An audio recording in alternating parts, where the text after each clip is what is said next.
All right, so now let's start talking about the physical properties of ketones and aldehydes. So the first is, again, we talked about how that carbonyl group was a polar group, right? So we have a carbon double bonded to an oxygen. That carbon has a partial positive charge, and that oxygen has a partial negative charge, okay? Because that oxygen has a partial negative charge, just like we saw with aldehydes, alcohols and ethers, the partial negative charge on that oxygen can interact with the hydrogens of water in a very favorable way, right? So this is a polar functional group.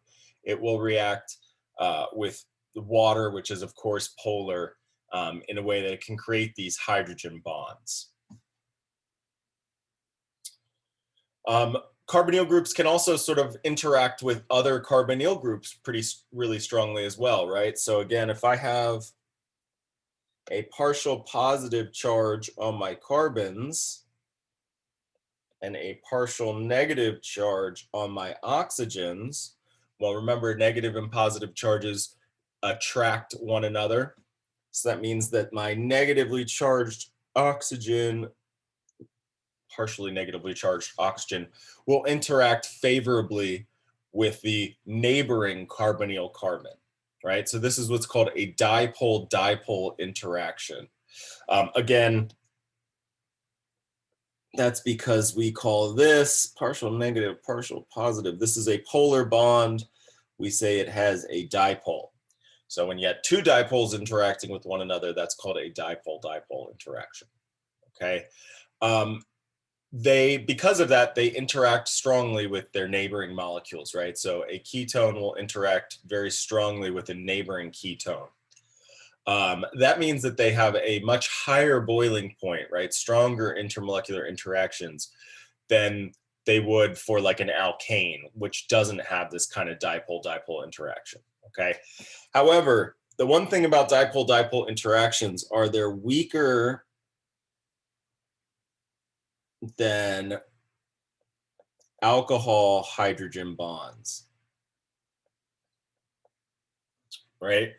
So if we go back, if we compared this figure here to the hydrogen bonding figure for an alcohol, we'd see that alcohols not only have an oxygen that can interact with neighboring hydrogens, but they also have a hydrogen that can interact with neighboring oxygens, right?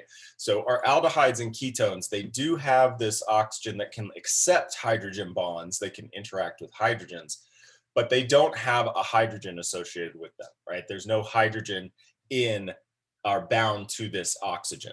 This hydrogen right here, you might be saying, well, doesn't that do anything? No, it has to be bound to an oxygen in order to do any sort of hydrogen bonding. So because of that, they'll have a lower boiling point than alcohols. Okay, so if we sort of stick this on a little spectrum here, again, we have our alcohols that have the highest boiling point. That OH group can interact really strongly with neighboring OH groups because, again, if we just want to sort of diagram it out,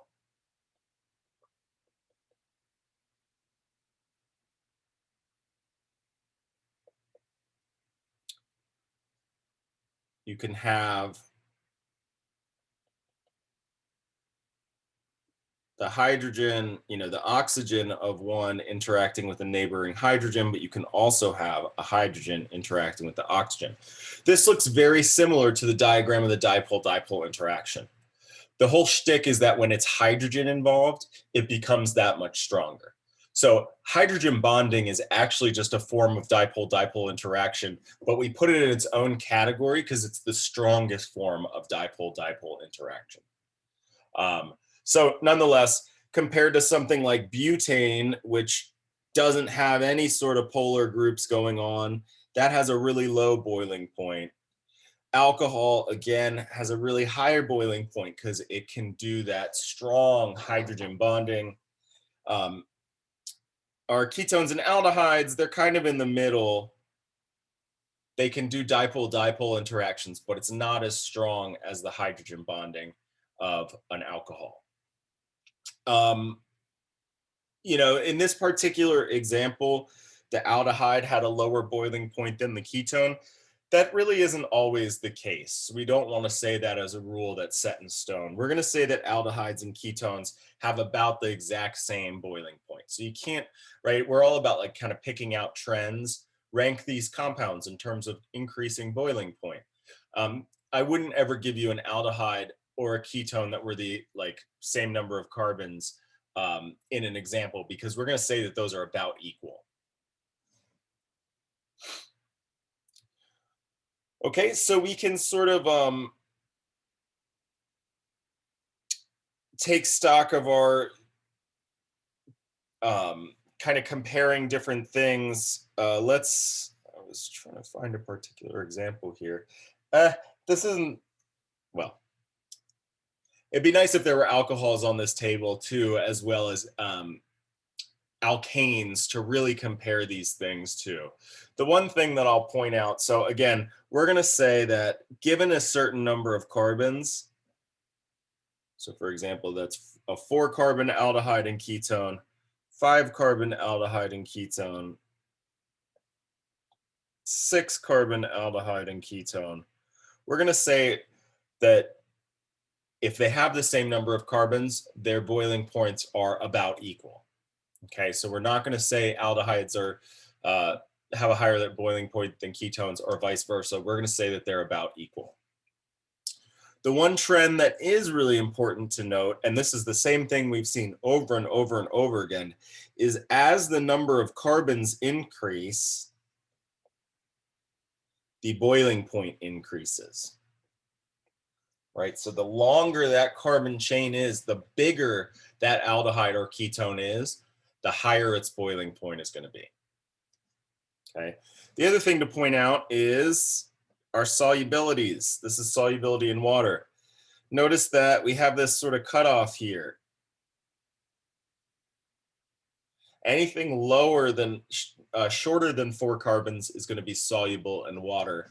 Anything larger than 6 carbons is going to be insoluble. And when it comes to 5 carbons, those are slightly soluble. These are actually the same sort of rules that we had for alcohols as well.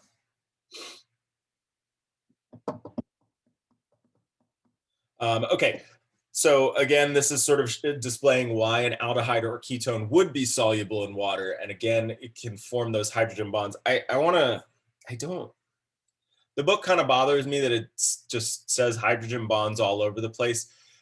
This is specifically sort of hydrogen accepting, meaning that it's an oxygen that's interacting favorably with the hydrogens of water, but there's no donor, there's no other hydrogen. So for example, you know, the difference being, again, if we had an OH group for an alcohol, right? So here's an alcohol. Our alcohol group, and here's water. Our alcohol groups can still do this same accepting where the oxygen of the alcohol interacts really strongly with the hydrogen of water, but it can also donate a hydrogen. And so that's what makes the alcohol's hydrogen bonding so much stronger than a ketone or aldehyde. So for our ketones and aldehydes, they do hydrogen bond, but it's kind of like only a one-way hydrogen bonding where they're accepting the hydrogen from a water, you know, accepting that hydrogen bond, but they don't have their own hydrogen to donate. So it's kind of subtle, but anyways, this is again, just sort of reasoning as to why ketones and aldehydes don't interact quite as strongly with one another as alcohols do. Okay. Select which one we would expect to have a higher boiling point. So first, let's identify our functional groups.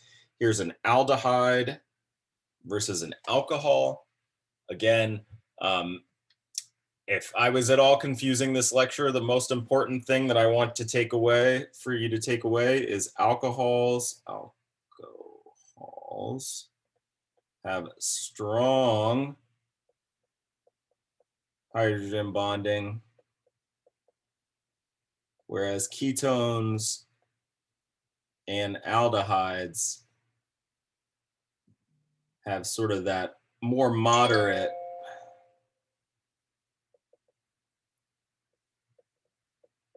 dipole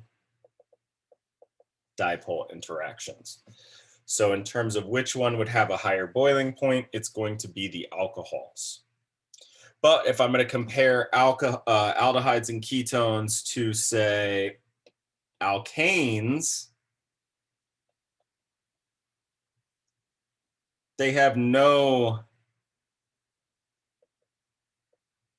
strong, or let's just say they have very weak interactions.